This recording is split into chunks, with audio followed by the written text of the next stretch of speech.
अब बात करेंगे पाकिस्तान की, क्योंकि पाकिस्तान में इस वक्त बौखलाहट नजर आ रही है। भारत में चुनावी परिणामों को देखकर पाकिस्तान में खूब चर्चा होने लगी। हालांकि एग्जिट पोल के बाद से ही चर्चा हो रही थी, लेकिन अब तो रिजल्ट सामने आ गए हैं, जिसमें एक बार फिर मोदी सरकार बनती हुई नजर आ रही है। इसको लेकर जो चुनाव परिणाम भारत में आए हैं उसमें पाकिस्तान में चर्चा हो रही है। पाक के पूर्व मंत्री फवाद चौधरी की ओर से भी बयान आया है। पीएम मोदी की हैट्रिक से पीओके में भी हलचल बढ़ गई है। मोदी सरकार बनने से पीओके में खुशी की लहर है। प्रधानमंत्री मोदी के लिए पीओके में दुआएं मांगी गई हैं। पीओके की आशा बढ़ गई है। अब निराशा दूर होगी, ऐसी वो उम्मीद कर रहे हैं। पीएम मोदी के नेतृत्व में एनडीए सरकार बनाने जा रहा है, जिसको लेकर पीओके में खुशियां मनाई जा रही हैं। पीओके में खूब दुआएं भी पीएम मोदी के लिए मांगी जा रही हैं। पाकिस्तान से परेशान होकर, त्रस्त होकर पीओके अब आज़ादी चाहता है। भारत की तरफ उसकी निगाहें हैं, उम्मीदें हैं, और खासतौर से पीएम मोदी को लेकर उनकी आशा है कि अब बहुत कुछ बदलेगा। पीएम मोदी के नेतृत्व में एनडीए की सरकार एक बार फिर से बनने जा रही है, जिसको लेकर पीओके में इस वक्त उत्साह देखा जा रहा है। Group captain retired UK Devnath ji हमारे साथ जुड़ रहे हैं, आपका स्वागत है। Major general retired Anuj Mathur ji हमारे साथ हैं, आपका भी स्वागत है। यूके देवनाथ सर, शुरुआत आप ही से करते हुए, पीओके में जश्न मनाया जा रहा है, दुआएं मांगी जा रही हैं पीएम मोदी के लिए, क्योंकि पीओके में जिस तरह की परिस्थितियां हैं, भारत की तरफ उम्मीद लगाए हुए हैं, और सबसे ज्यादा उम्मीदें प्रधानमंत्री की नीतियों को लेकर हैं, उनके सख्त रवैये को लेकर हैं, और जो वो कहते हैं वो करके दिखाते हैं। इसलिए पीओके में बहुत ज्यादा इस वक्त हलचल देखी जा रही है। जी हाँ, पीओके के जो लोग हैं शुरुआती दिनों से ही जो पाकिस्तान की पंजाब बेस्ड सुन्नी धारणा बेस्ड जो गवर्नेंस रही है, एस्टेब्लिशमेंट रही है, उनके साथ नहीं थे। ये खास बात पाकिस्तान की एस्टेब्लिशमेंट और डीप स्टेट को समझना पड़ेगा कि वह पीओके के जो आम अवाम है, जो कि शिया बहुल हैं और ट्राइबल हैं, आजादी के साथ रहना पसंद करते हैं, पाकिस्तान की सरकार 70 साल से उनको साथ लेने में कामयाब नहीं हुई। और तो और ये देखा गया है कि पाकिस्तान ने वहां पर अपनी फौज का इस्तेमाल, अपनी पुलिस का इस्तेमाल, एडमिनिस्ट्रेशन का इस्तेमाल उनके दमन के लिए किया है। आप आज भी अगर गिलगित चले जाएंगे, हुंजा चले जाएंगे, तो आप हैरान हो जाएंगे कि वो लोग अपने को इस्लामाबाद के करीब नहीं समझते। वो लोग अपने को जो सुन्नी समुदाय है, पंजाबी डोमिनेटेड मिलिट्री है, उनके पास नहीं समझते। वो अपने को भारत के कश्मीर के पास, भारत के लोगों के साथ ज्यादा जुड़ा हुआ मानते हैं। और अब जब मोदी जी फिर से तीसरी बार प्रधानमंत्री बन के आ रहे हैं, उनकी उम्मीद है कि बहुत जल्दी ही एक माहौल तैयार होगा जिसमें पीओके के लोग अपनी मर्जी से खुशी खुशी भारत के जम्मू एंड कश्मीर में विलय की मांग को आगे बढ़ाएंगे। अगर वो ऐसा मांग करते हैं तो भारत को इसमें कोई अनुचित कुछ भी गलत नहीं नजर आता। जी बिल्कुल अनुज माथुर सर, क्योंकि पीओके में तो सरकार का जब दोबारा गठन हो रहा है उससे पहले ही काफ़ी हलचल थी और तिरंगा लहरा रहा था, लेकिन अब क्योंकि प्रधानमंत्री मोदी से उनकी बहुत ज़्यादा उम्मीदें हैं पीओके को लेकर, जिस तरह के बयान रक्षा मंत्री के सामने आए थे, विदेश मंत्री के सामने आए थे, अब नई सरकार का गठन होगा, उसके बाद और सख्त फैसले लिए जाएंगे, पहले ही पीएम मोदी कह चुके हैं। ऐसे में पीओके को अब आज़ादी मिलने वाली है, इसलिए प्रधानमंत्री मोदी के लिए दुआएं मांगी गई हैं। अब पीओके में जिस तरह की हलचल अब देखी जा रही है, पाकिस्तान की बौखलाहट तो जाहिर है कि सामने आएगी। बिल्कुल बिल्कुल वंदना जी, आपको बिल्कुल साफ तौर पे हमको समझ लेना चाहिए। मैं आपके दर्शकों को बताना चाहता हूं कि पीओके को अगर आप मुझे एक वर्ड में, फ्रेज में समझ करने के लिए बोलें तो पाकिस्तान ने पीओके को टेकन फॉर ग्रांटेड कर लिया था। कभी भी पाकिस्तान के हुक्मरानों ने पीओके को एक अपना हिस्सा नहीं माना। ये अभी उभर के सामने आ रहा है। कुछ दिन पहले आपके साथ ही हम लोग बातचीत कर रहे थे तो उस स्टेटमेंट की जहां उन्होंने कहा कि लीगली वो हमारा हिस्सा नहीं है, और उधर उन्होंने दमन से उनको कंट्रोल करने की कोशिश करी।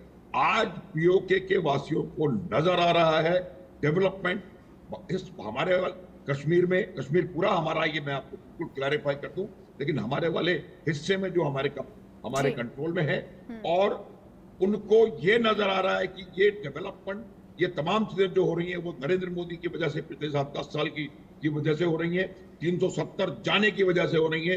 और किस प्रकार आप देखेंगे कि वहां पर इलेक्शन में बहुत शांति से और बहुत बेहतरीन तरीके से 60% के आसपास वोटिंग हुआ। तो ये तमाम चीजें पीओके के वासियों को नजर आ रही हैं और उनको अपना भविष्य भारतवर्ष के साथ दिखाई दे रहा है, बिल्कुल क्लियर कट। और दूसरी बात यह है कि जिस प्रकार से नरेंद्र मोदी और राष्ट्रवादी जो ताकतें उन्होंने कहा, बार बार पीओके का इलेक्शन कैंपेनिंग के दौरान मेंशन किया गया, तो वो बात भी उनको समझ में आ रही है और उनको ये ज्ञात है कि यदि कोई हमको भारतवर्ष के साथ मिला सकता है या हमको हमारा हक दिला सकता है तो वो नरेंद्र मोदी लेड सरकार है। ये पहली बात।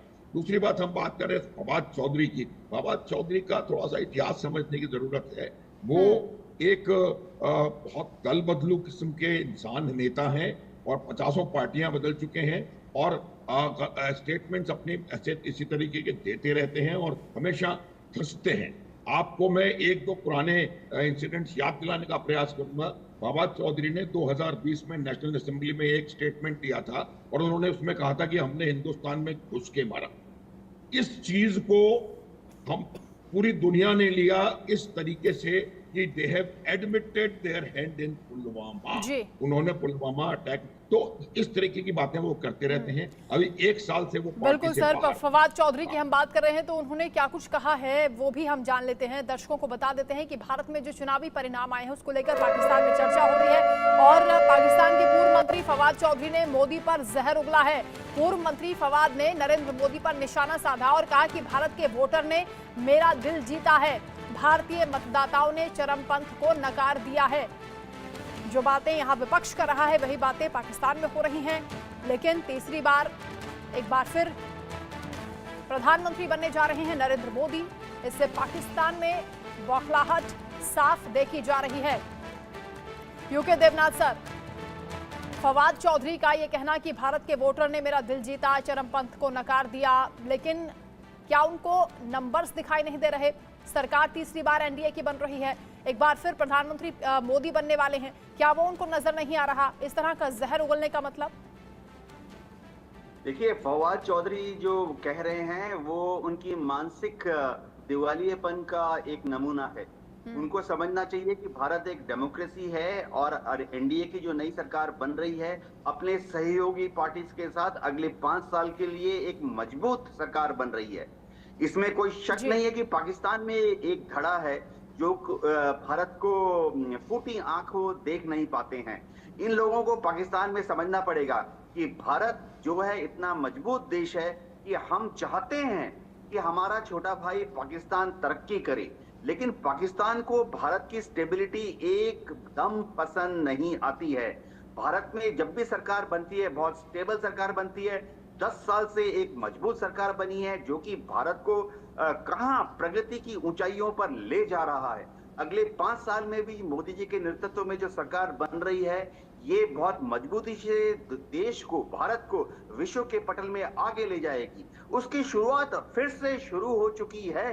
अभी 8 तारीख को 9 तारीख को जो सरकार बनेगी जिसमें कि सहयोगी दल भी ज्वाइन करेंगे, आप देखना कि किस तरह से सहयोगी दल जो हैं मोदी जी के साथ मिलकर कदम से कदम आगे बढ़ाएंगे। इसकी एक बहुत बड़ी वजह यह है कि हर भारतवासी के दिल में यह तमन्ना है कि भारत आगे बढ़े, मोदी जी के नेतृत्व में आगे बढ़े। जी बिल्कुल, और पाकिस्तान में जिस तरह की बातें मीडिया में भी हो रही थी वो नहीं चाहते थे कि एक बार फिर से प्रधानमंत्री नरेंद्र मोदी बने, क्योंकि अपने सख्त फैसलों को लेकर जाने जाते हैं। अनुज सर, पाकिस्तान में जाहिर है कि प्रधानमंत्री मोदी उनकी आंखों में खटकते हैं और पीओके को लेकर खासतौर से जितना कड़ा फैसला लेने की बात कही जा रही है, पीओके में जिस तरह की हलचल है उससे ये बौखलाहट साफ दिखाई भी देती है। लेकिन पाकिस्तान को अब ये बात एक्सेप्ट करनी होगी कि जिनसे वो भाग रहे थे या जिनसे वो डर रहे थे वो डर उनका कायम रहेगा। हाँ बिल्कुल वंदना, देखिए एक तो मैं पहली बात ये क्लियर कर दूं कि सरकार बिल्कुल स्थिर है।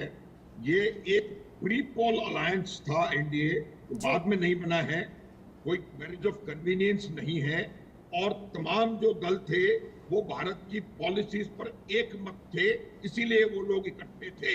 तो ये बात आप मान लें कि जो नरेंद्र मोदी की तीसरी सरकार बन रही है उसमें भारत की फॉरेन पॉलिसी, भारत की डिफेंस पॉलिसी, भारत की फाइनेंस पॉलिसी में कोई अंतर आने वाला नहीं है।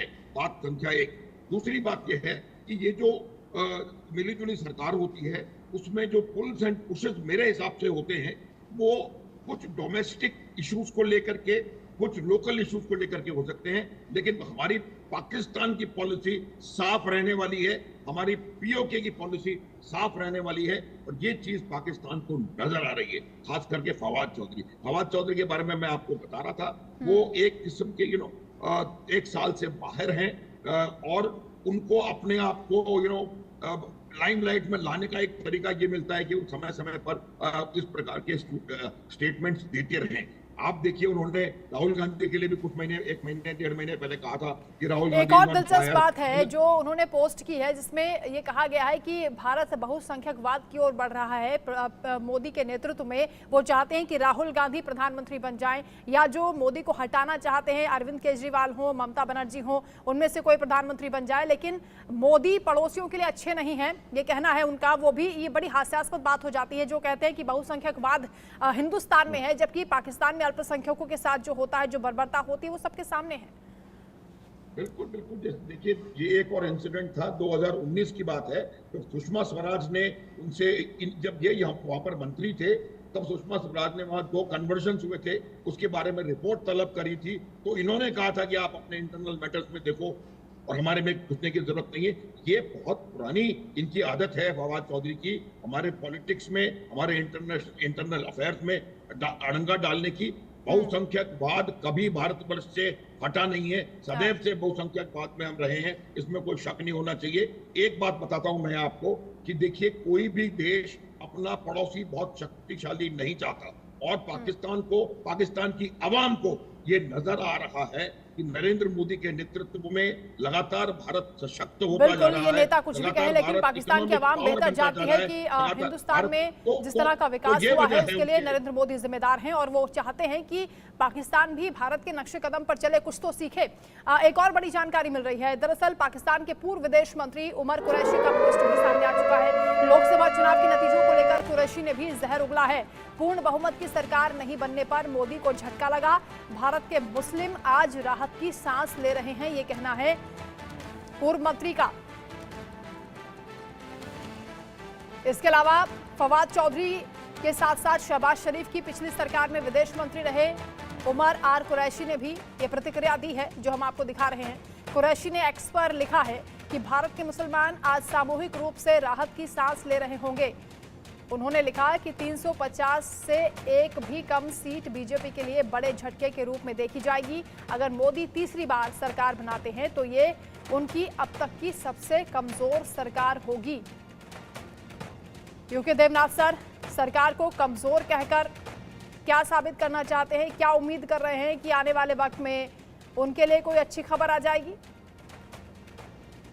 देखिए मैं सिर्फ ये दुआ करता हूं कि भगवान अल्लाह पाकिस्तान के इन छोटे छोटे नेताओं जिनके की दिमाग का साइज बहुत छोटा है उनको कुछ अकल दे। इनको पता होना चाहिए कि भारत में अल्पसंख्यक हमेशा अग्रणी रहे हैं। इनको पता होना चाहिए कि आजादी के बाद से ही भारत में हमारे अल्पसंख्यक भाइयों ने, मुसलमान भाइयों ने देश में कितना बड़ा योगदान दिया है।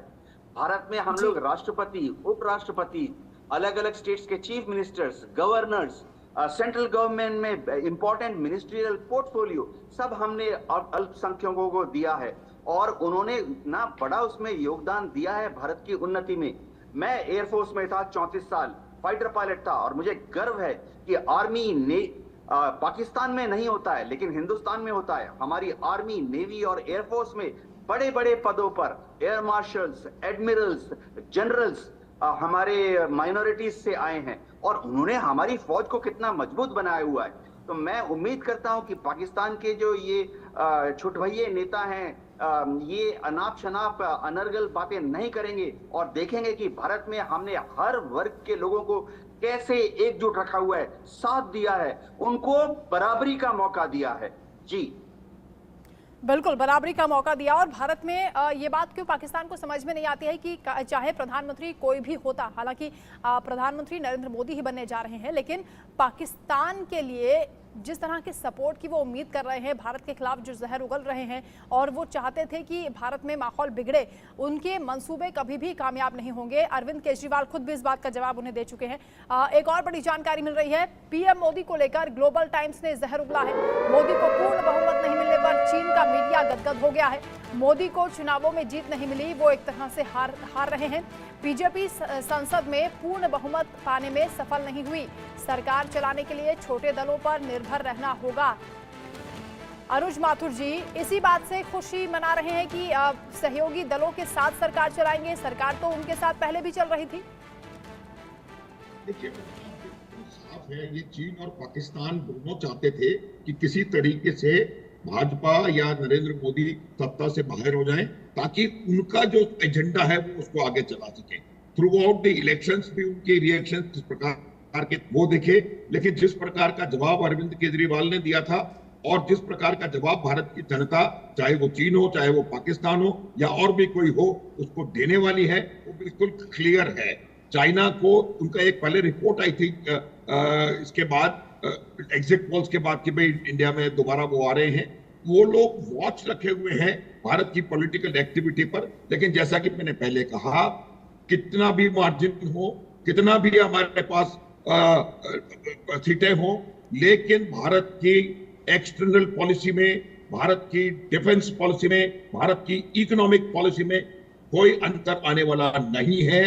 तमाम लोग जो सरकार के साथ आज हैं, वो सब भारत की इन मेन पॉलिसीज का समर्थन करते हैं। और चाइना कितने भी खुशी मना ले, ग्लोबल टाइम्स कुछ भी लिख ले, मैं आपको एक बात बताता हूं वंदना, ग्लोबल टाइम्स का और चाइना का एक तरीका है कि वो एक साइकोलॉजिकल वॉरफेयर को एक बहुत बड़े हथियार की तरह प्रयोग में लाते हैं। और ये ओवरऑल उनका तरीका है कि वो कहीं ना कहीं किसी न किसी प्रकार से अपने एडवर्सरीज को डाउन कर दिखाएं, और अगर किसी प्रकार से वो उसके मोराल पे डेंट लगा सकते हैं तो लगाने की कोशिश करें। और ये एक छोटा सा प्रयास ग्लोबल टाइम्स का है, जो कि एक कोने में अननोटिस चला जाएगा। वंदना, आप इस बात को ध्यान रखिए। और ये निश्चित रूप से आप मान लें कि भारत एक और सशक्त डेमोक्रेसी बन के उभरा है। ये एक बहुत जबरदस्त प्रजातांत्रिक जीत है और ये एक बहुत बढ़िया लेसन गया है चारों तरफ। और आप देखेंगे कि भारत अपनी विदेश नीति में बहुत ज्यादा सशक्त रूप से काम आगे करने वाला है। दूसरी बात मैं और बताता हूं आपको कि अब जो कंटिन्यूटी हमारी इकोनॉमिक पॉलिसीज में आएगी, उससे बहुत बड़ा खतरा हमारे दोस्तों को है। और उसकी वजह यह है कि भारत अब अगले 2-3 सालों में तीसरी सबसे बड़ी आर्थिक शक्ति बनने वाला है। इसमें कोई संदेह न रहे किसी को। तो ये बात भी उनको खटक रही है। मैं आपको बता रहा था, कोई देश अपना नेबर अपने से ज्यादा बड़ा, अपने से ज्यादा शक्तिशाली नहीं चाहता। तो ये उनका कारण है इस प्रकार के उनके रिएक्शंस का।